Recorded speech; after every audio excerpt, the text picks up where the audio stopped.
I do when you be voltage. And it just started happening again. Joker versus Solid Snake. Smash bracket, who would win? Let's see what happens, because I'm actually rooting for Snake in this one. I want him to win, but unfortunately, I honestly do not think that Snake can win. Who fought corruption wherever they found it and protected the innocent. And it all started with an unassuming Japanese high schooler named Ren Amamiya.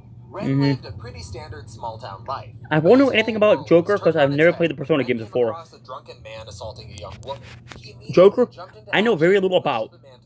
Saving the woman. Same thing with Snake. Unfortunately, it turned out that the man that he pushed over was a powerful political figure in the city. And soon Ren found himself arrested for assault and forced to leave his hometown entirely. Oh, wow. He moved to a new high school in Tokyo and lived in the attic of a coffee shop. But despite the new environment, Ren found that he was far from being able to have a fresh start. Rumors quickly spread, and his reputation of being a criminal followed him, causing everybody that he met to see him with a distorted lens. Everybody, that is, except for his classmate Ryuji Sakamoto. Much like Ren, Ryuji had also been unfairly beaten down for speaking out against corruption in high places. In his case, it was the local gym teacher, Kamoshida. This guy beat down and threatened anyone who questioned his authority as a gym teacher, and would regularly assault his students. As Ren and Ryuji swapped stories about the adults who had wronged them, they suddenly found their school looking a lot more evil castle-y than usual. What had once been a normal Japanese high school was now a massive fortress, protected by armed knights and ruled by Ryuji's gym teacher, Kamoshida, who had seemingly traded in his gym pants for a crown and cape. Unbeknownst to them, Ren and Ryuji had entered the metaverse. Which, in this world, isn't a creepy VR offshoot of Facebook, but rather a mirror dimension shaped by human consciousness. We can get into the logistics of this a little bit later, but for now, all you need to know is that Ren and Ryuji were within a physical manifestation of Kamoshida's evil desires, a place called a palace. Okay. In this twisted reality, each of Kamoshida's corrupted thoughts were actualized. He was the king, and everybody else was there to serve him and him alone. Upon discovering the pair, Kamoshida restrained Ren and beat Ryuji within an inch of his life as he prepared to execute the two. But even though the odds were totally stacked against him and his chances of victory were almost none, Ren refused to sit by idly and watch an innocent person be hurt. Unfortunately, he just wasn't strong enough to rebel by himself. And it was at this low point, when all seemed totally lost, that Ren heard a voice within himself, offering him a new power if he would vow to use it to destroy evil wherever he saw it, no matter the source. By accepting this, Ren awoke to the power of Persona. This new power allowed him to manifest a physical form of his own desires, which in his case was an abstract version of Arsene, the gentleman thief. And together they fought to take down Kamoshida and free Ryuji from danger. And with this newfound power, Ren soon helped Ryuji awaken to his own persona. And with the help of some friends they met along the way, they swore to destroy the evil desires of corrupt individuals and leave society for the better. As a group, they took on the name the Phantom Thieves of Heart. As a Phantom Thief, Ren became known as Joker. While Ren was somewhat meek and reserved, Joker was brash, stylish, and left his mark wherever he went, announcing his targets with calling cards. Joker would use his power to change the hearts of the evil and force them to confess their crimes to the world. Now, while he can change someone's desires, to truly understand how Joker's powers work, we need to dig a bit deeper into Persona lore. So settle in and make a bowl of ramen, because things are about to get complicated. At the core of all reality, beyond space and time, exists a place called the Sea of Souls, also known as the Collective Unconscious. This dimension essentially functions as the hub of all human cognition. Before people are born into the world, their souls are formed here, with a deep connection to all humans who came before them and all who would come after them. But it's not just human beings who are formed here. Every single legend, every story, and every thought that a human ever has had or ever will have are also stored here. They take shape to match human perception. For example, if ancient humans heard a thunder strike and decided to tell the story of Thor, the god of thunder, Thor would begin to take shape as an actual entity within the collective unconscious. These beings shaped by human thought are called demons, and they can be summoned into the metaverse and material world in a variety of ways. One of these ways is through their connection to each individual human's cognition. Every single person has a part of their personality that they wear as a mask for everybody to see. For example, on YouTube, I put up the appearance of being upbeat and outgoing, but people also have aspects of their personality that they suppress. For example, I think that we should put more fruit on pizza besides just pineapple. The suppressed part of oneself is called a shadow, and in the metaverse, a shadow can take shape into whatever demon most closely fits it. By confronting one shadow, a person can harness the power of a persona, which is like the ultimate manifestation of somebody's personality. Anything and everything can be a persona, but the most common ones come from real-life folklore and legends. Joker, for example, believes that somebody's social status shouldn't exempt them from needing to live a good life. And so his persona manifested as Arsène, the French gentleman thief who stole from the rich and greedy, with a gift for stylish showmanship, all while facing off against the greatest minds in the world, like the famous detective Herlock Sholmes. Oh, I love copyright law. While most people can only manifest and use a single persona, some rare individuals, called wildcards, can use every persona, and Joker is one of these wildcards. Not only can he tap into the legends of Arsène, but he can also fight with some of history's most famous figures from legends and mythology, like Thor, Odin, Jack Frost, or even Satan. These different personas can alter Joker's physical attributes as well, giving him the power, speed, and abilities of whatever persona he's using.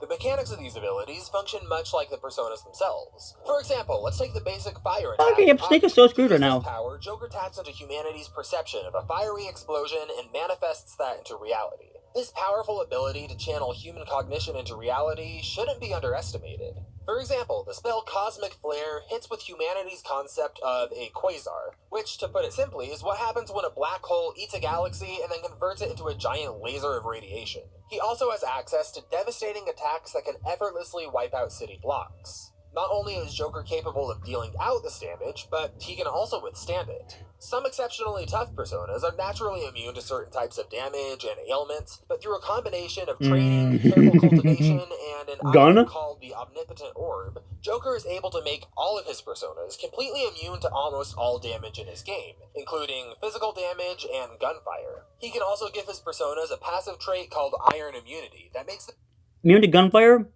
Yeah, Snake's kind of screwed.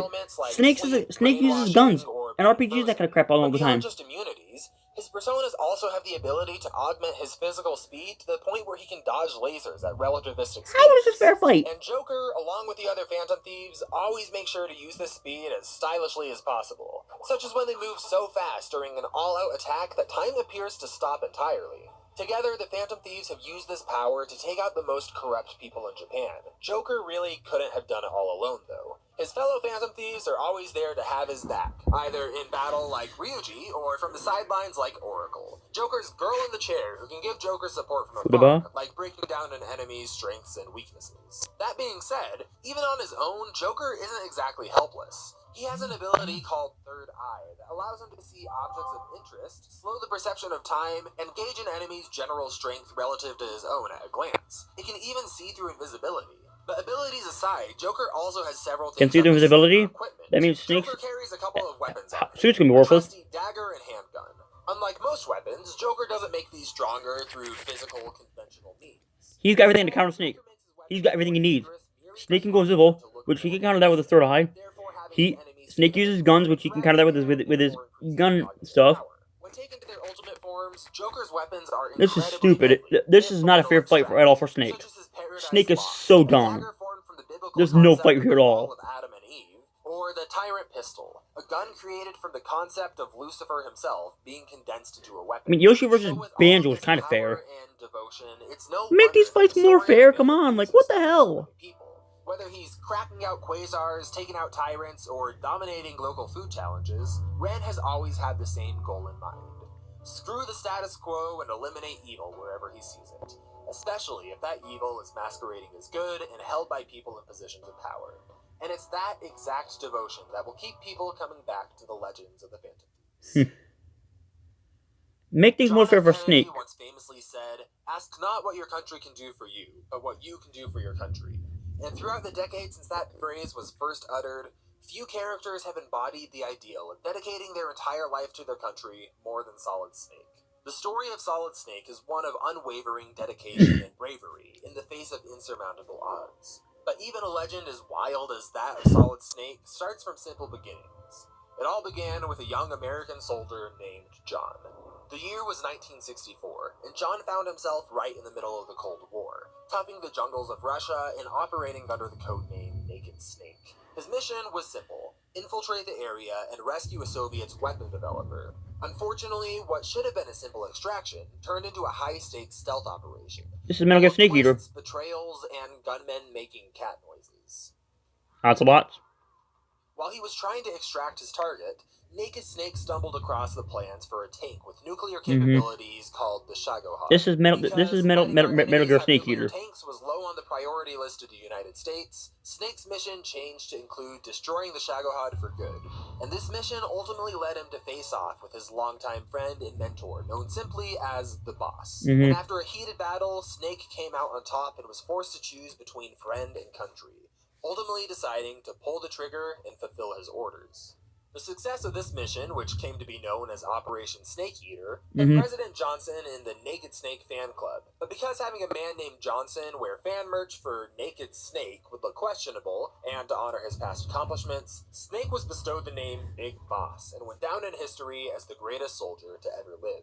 But John's mentor wasn't the only one to die during Operation Snake Eater. When Snake pulled that trigger, it killed a piece of himself as well. He became bitter and jaded as he disavowed the government altogether, becoming convinced that rather than having countries build up their own armies, the best solution would be to hire freelance military groups called private military companies, or PMCs for short, who all live in their own mini-country together. So he began forming his own freelance army with the help of some allies and his old medic, who became his body double and took on the name Venom Snake, operating as a second Big Boss. Now, the United States didn't love the idea of losing their self-proclaimed best soldier to ever live, so they came up with an alternative plan.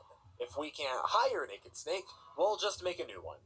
So the government did what any rational person would do in a situation like this. They had a top-secret Illuminati group called the Patriots start an underground operation to clone Big Boss without his consent or knowledge. They called this project Les Enfants Terribles. Les Enfants Terribles. Les Enfants Terribles. Which is French that roughly translates to create genetic clones of our favorite ex-soldier and hope they don't turn out evil. So they took an old flame of Naked Snakes named Ava and fertilized 8 embryos. Of these embryos, 2 survived. Twins named Eli and David. Eli took on Big Boss's dominant genes and took on the codename Liquid Snake, while David took on Big Boss's recessive genes and became known as Solid Snake. There was also a third clone that was a perfect balance between the two and took on the name Solidus Snake and kinda became the president of the United States for a while. Metal Gear lore is weird, y'all. From day one, Solid Snake was raised to be the perfect soldier. He trained from a young age and as a teenager joined the United States Green Berets, where he fought through the Gulf War. Eventually, his natural combat ability gained him enough notoriety that he was able to join the elite military unit known as Foxhound, where he was trained by none other than Big Boss himself. Under Big Boss's tutelage, Solid Snake learned close quarters combat, a hand-to-hand combat system that just has some of the worst form I have ever seen, but somehow he makes it work. For most of his appearances, Snake is skilled enough to dodge the aim of gunmen, but generally struggles to sneak past enemies at more than a few miles per hour. Things like this make him feel like a pretty grounded, if skilled soldier, until Metal Gear randomly decides to turn him into Neo for a few cutscenes and have him jump fast enough to keep pace with a spray of bullets, and then make him fight a vampire, only to return him back to being a semi-standard spy thriller character immediately after that.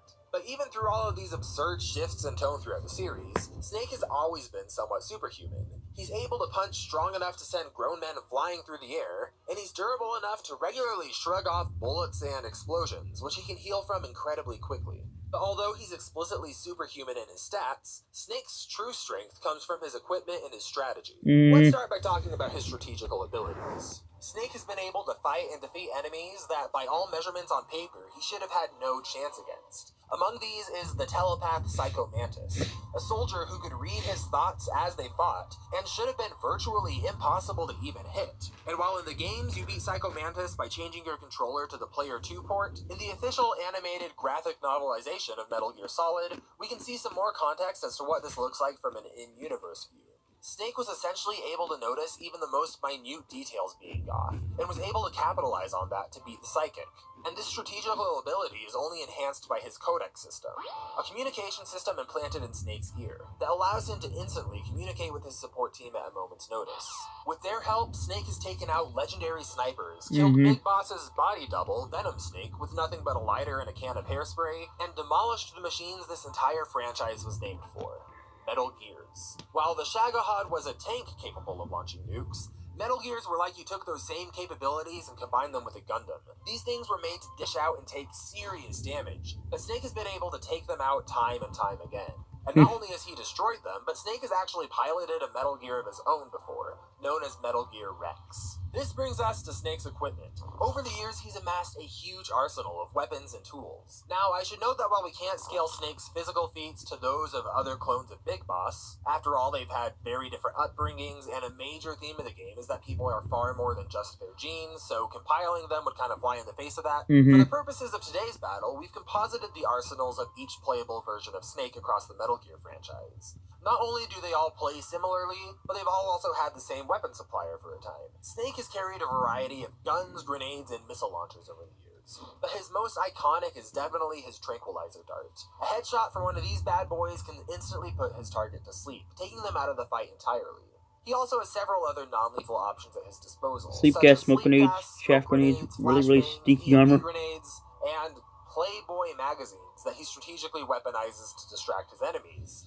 Yes, that is real. Defensively, he also carries around a pill that allows him to fake his own death, containers to hide in, like his signature cardboard box, and several inflatable decoys of himself, complete with a voice box and high-grade explosives. But one of the most surprising tools up his sleeve is the Fulton Extractor. This thing can yoink enemies into the air and send them straight to a battleship, loaded with highly armed soldiers. But if pulling your enemy into the sky like a discount Christian Bale isn't doing it for you, Snake's research and development team had developed this technology even further, allowing Snake to suck his enemies into wormholes that can even be launched from rocket launchers, removing them from the battlefield entirely. And this is where Snake really excels. He's no stranger going up against near impossible odds, but he's always been able to find a way around it by using his incredible strategic ability and ingenuity.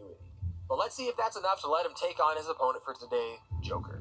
But first, if you want to help support what we're doing here and keep our small channel alive, It'd be very consider interesting. joining us on Patreon or But this is YouTube. Wolf versus Each someone. episode of Smash Bracket on average takes us over 200 hours. That's Wolf to versus make. Incineroar, okay? Ad revenue is hard to That should probably go to sustain on a Wolf, series that I would takes so think. long to put together, so having your support on either of these platforms is really I'm pretty sure the Wolf single versus best Incineroar way will go to to Wolf, help keep probably. these episodes coming and make sure that we're able to finish this project all the way through to the end. But with that out of the way, let's get into the fight to find out who will win this round of the Smash Bracket and who will be I disqualified. want Snake to win, but I'm going Joker. I want Snake, but I don't think he can win. Is everyone ready? Today's the day. Excellent. I've been looking forward to that buffet I've heard so much about. What?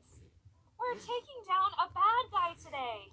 Why are you always so focused on food? Snake is not a bad guy. I spent all my money on art supplies after we were brought to this world.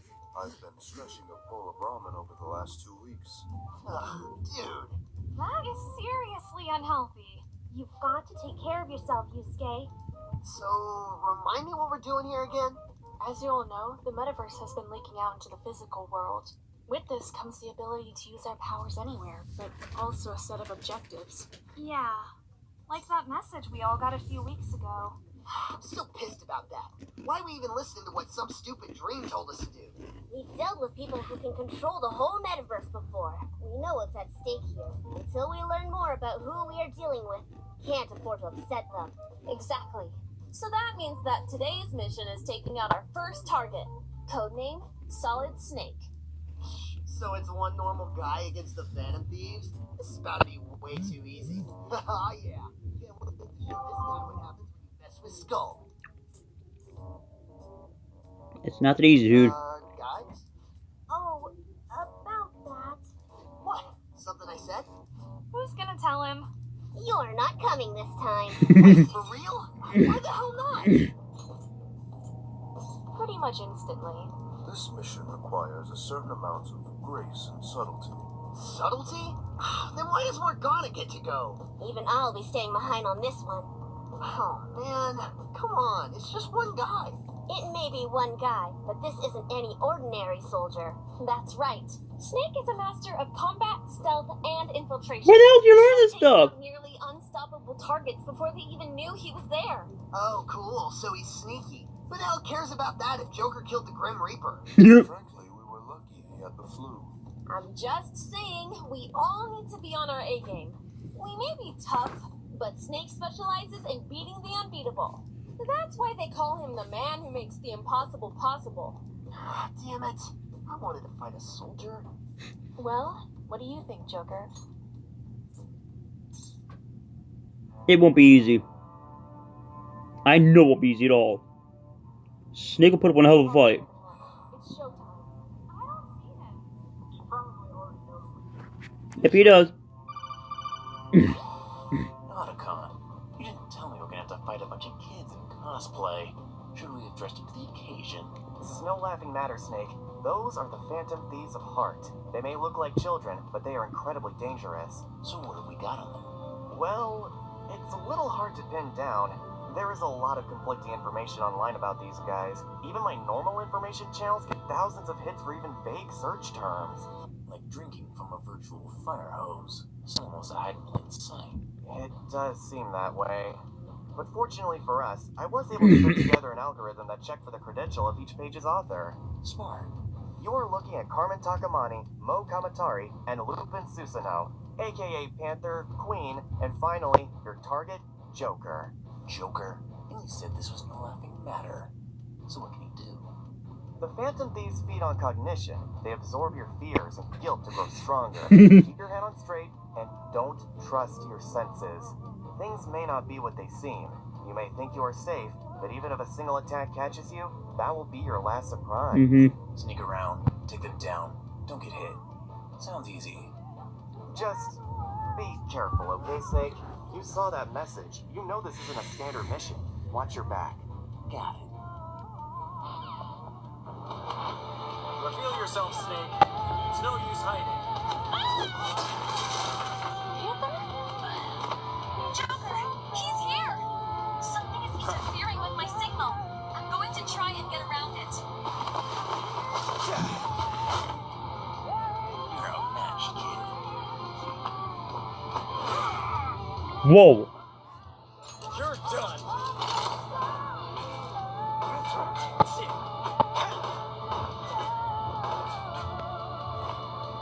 Okay. Pistol. You're going to need more than a little here, kid.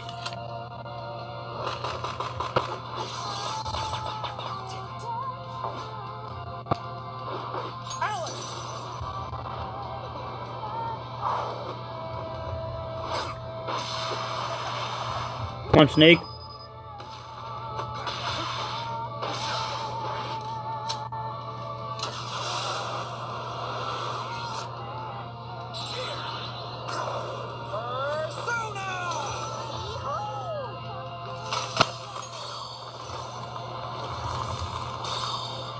Show's over? Not yet. Otacon, you didn't tell me this guy had nanomachines. I haven't seen nanomachines like this before. Even Foxhound isn't this advanced. He just created a demon snowman, and I don't think his name is really Lupin. Or Alice. When I touched him, my arm felt like it didn't even connect.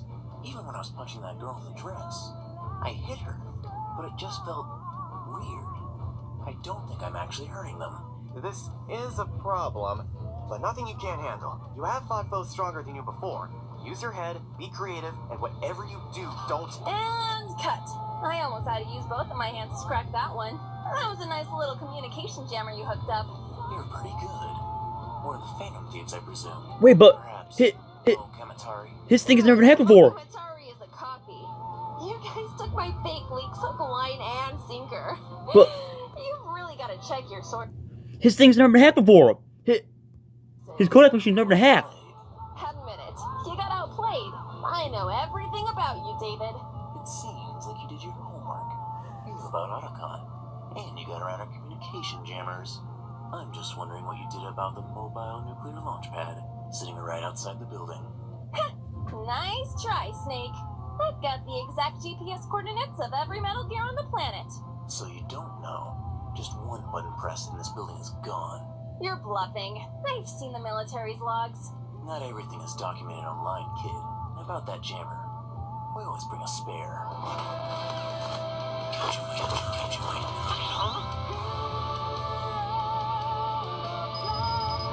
Hey, Kirby. Let me show you the power of the wild card. Arsene!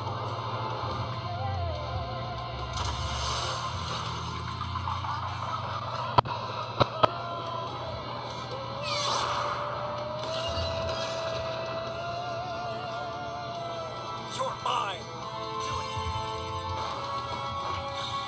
Beat him up! Snake.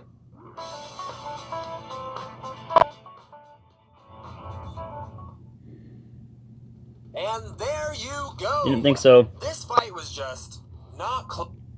I feel Joker's gonna take this with the finishing strike as he goes into Persona 5 background with the stars and stuff bursting up from Snake. Snake jumps in a Metal Gear Ray and starts unloading all the weapons on Joker. The Joker skillfully dodges all of them and grapples onto the cockpit window. The color palette then switches to black and red, like the Persona 5 death animation, as Joker fires a bullet through the mech, which then misses Snake but hits the control panel. Then this causes the mech to flop to the ground. As Joker lands, it does an extra as hell pose and walks away with Snake's treasure. All-out attacker showtime. At all when looking at stat comparisons. Snake could send grown men flying through the air, destroy giant Metal Gears, and survive deadly explosives. But Joker was just operating on a different scale. Take a look at how their best strength and durability feats line up. Maybe fair fights then. Joker was also way too fast for Snake to handle. Even if we disregard his ability to dodge lasers, he's also moving around at Mach 17 during his all-out attacks. He was also able to entirely negate all of Snake's most reliable tactics, including non-lethal methods of incapacitation like sleep. He could also use a persona to reflect Snake's own bullets back at him. And this is a shame because Snake really would have had a decent chance here if it weren't for those negations. Snake is a master strategist and manipulator. He easily had the edge over Joker in this department and could have talked himself into a scenario where he probably could have surprised Joker with a sleep dart or a sleep gas, but Joker would just be able to shrug it off. And his lethal strategies were non-starters as well. Even if we let Snake have access to a Metal Gear, it just isn't even close to the kind of damage output that Joker is used to dealing with. Ultimately, Snake's only viable win condition would be to remove Joker from the battlefield entirely, with his wormhole extraction device or the Fulton. But pulling off a maneuver like that would require some serious speed that he just doesn't have, even with the most generous interpretations of his feats. At the end of the day, Joker was just way too fast and way too strong and durable for Snake to even touch, and he also shut down any non-lethal win condition as well. Joker is the winner and will be moving on to the next round of the Smash Bracket. Next time on the Smash Bracket. This is Ken versus Terry, I think. Ken versus Terry, if I remember right. It's Ken versus Terry.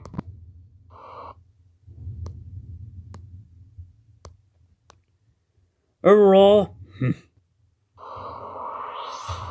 this match I was not too impressed by, mainly because the fights were anything but fair.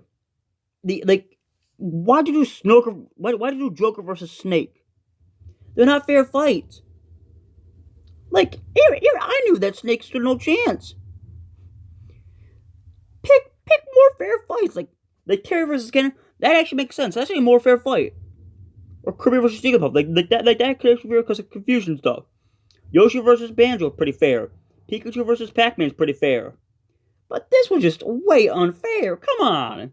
Smash Bracket, make these fights fair and interesting. That was just unfair at all miles. Anyway, guys, thank you so much for watching this video. Don't forget to leave a like, subscribe if you're new. See ya!